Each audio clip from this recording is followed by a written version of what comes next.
आणि बुलेटिनच्या सुरुवातीला एक महत्त्वाची बातमी भाजपच्या संदर्भातील आहे।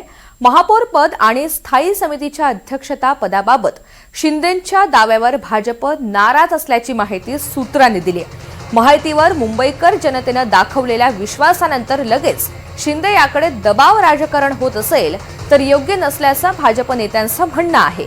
भाजपच्या नेत्यांनी याबाबत देवेंद्र फडणवीस यांच्याकडे नाराजी व्यक्त केली आहे, अशी ही माहिती सूत्रांनी दिली आहे।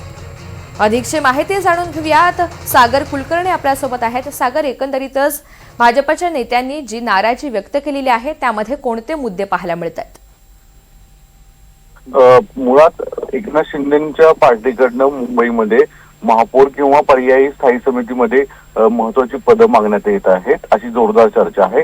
या सगळ्या चर्चांवरच भाजपच्या नेत्यांची अंतर्गत नाराजी दिसून येत आहे। आता एकतर महायुतीला दिलेला कौल हा एक महत्वाचा आहे। भाजप सगळ्यात मोठा पक्ष आहे आता, आणि अशा परिस्थितीमध्ये शिंदेकडनं दबावाचं राजकारण जर होत असेल तर पर्यायी कल्याण डोंबिवलीमध्ये शिंदेंना भाजपाची गरज आहे, आणि यामुळेच भाजपावर दबाव आणून तिथं काही पदरात पाडू पाहतायत का, अशी जोरदार चर्चा रंगू लागलेली आहे।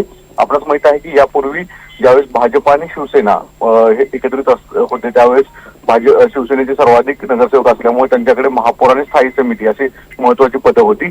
त्याच निकषावर आता सुद्धा तशा स्वरूपाचा फॉर्म्युला हा जवळपास निश्चित झाल्याचं म्हटलं जातं। पण तरी देखील शिंदेकडनं ज्या पद्धतीने दबाव न बोलता वाढवला जातोय त्याच्यावरनं भाजपच्या नेत्यांमध्ये आता नाराजीचं सूर दिसून येत आहे।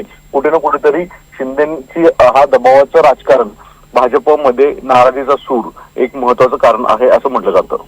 अगदी सागर, धन्यवाद सविस्तर माहितीसाठी।